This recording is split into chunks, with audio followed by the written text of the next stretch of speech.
सियावर रामचंद्र भगवान की जय।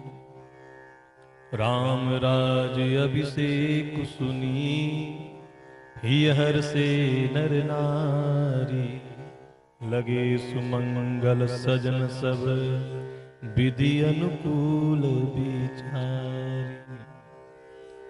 श्री रघुनाथ जी महाराज के राज्याभिषेक का सुनकर संपूर्ण अवधवासी स्त्री और पुरुष हृदय में हर्षित हो उठे और विधाता हम सभी के अनुकूल है ऐसा समझकर सुंदर मंगल साज सजाने लगे। तब नर नाह वशिष्ठ बुलाए, राम धाम सीख देन पठाए।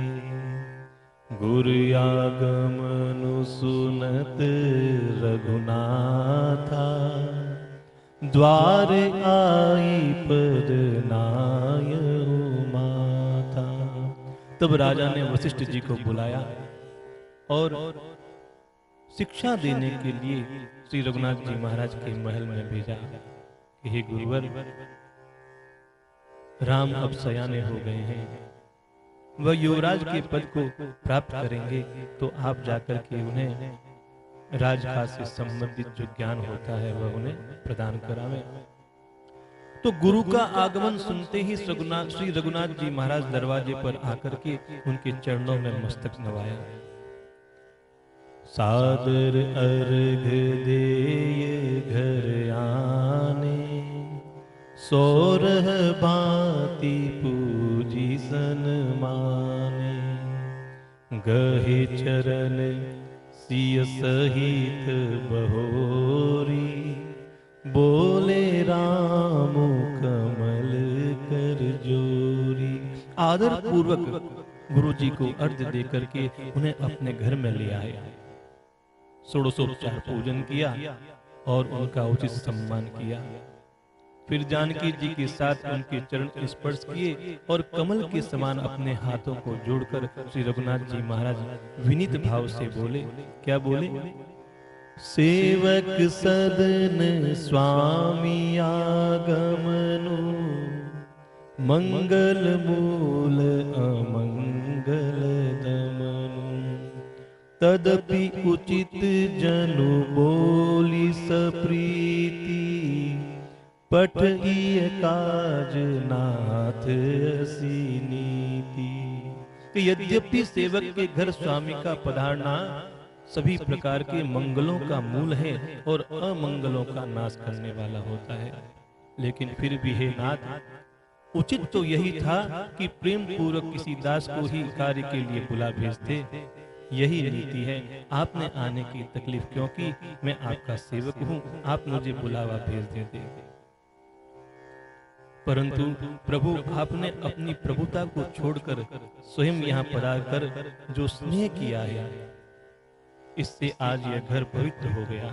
हे गोसाई, अब जो आपकी आज्ञा हो मैं वही करूंगा। स्वामी की सेवा में ही सेवक का लाभ होता है। सुनि सनेह साने वचन, मुनि रघुबर ही प्रशंस। राम कसन तुम कहूं अस, हंस बंस अवतंस। श्री रघुनाथ जी महाराज के प्रेम से भरे हुए वचनों को सुनकर मुनि वशिष्ठ ने श्री रघुनाथ जी की प्रशंसा करते हुए कहा कि हे राम, भला आप ऐसा क्यों न कहेंगे? आप सूर्य वंश के भूषण जो हैं, बरनी राम गुल शील सुभाव। राम गुण शील सुभाव, बोले प्रेम पुलक मुनि राव। भूप सजऊ अभिषेक समाजो, चाहत देन तुम्हें जुबराजो।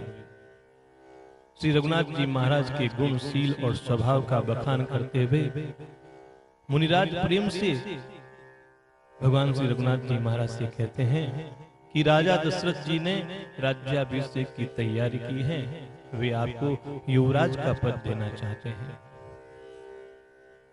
इसलिए हे राम जी, आज आप उपवास, हवन और विधि पूर्वक सभी संयम कीजिएगा, जिससे विधाता कुशल पूर्वक इस कार्य को निभा दे, सफल कर दे। गुरु जी की शिक्षा देकर राजा दशरथ जी के पास चले गए श्री रामचंद्र जी के हृदय में इस बात को सुनकर के थोड़ा खेद हुआ। खेद किस बात का? खेद इस बात का कि रघुनाथ जी महाराज अपने भाइयों के साथ अगाध स्नेह रखते हैं। वे कहते हैं, जन में एक संग सब भाई, भोजन शयन के लीलरि खाई, कर्ण बेद उपबीत बिआहा, संग संग सब भये उछाहा, बिमल बंस यहु अनुचित एकु, बंधु बिहाई बड़े ही अभिषेकु, प्रभु सप्रेम पछितानि सुहाई, हरहु भगत मन के कुटिलाई। कि हम सभी भाई एक ही साथ जन्मे, खाना सोना लड़कपन के सारे खेल कूद, हमारे यज्ञों आदि सारे उत्सव एक साथ ही हुए हैं। लेकिन इस निर्मल वंश में यही एक अनुचित बात हो रही है कि सभी भाइयों को छोड़कर राज्याभिषेक केवल एक बड़े भाई का ही अर्थात मेरा हो रहा है।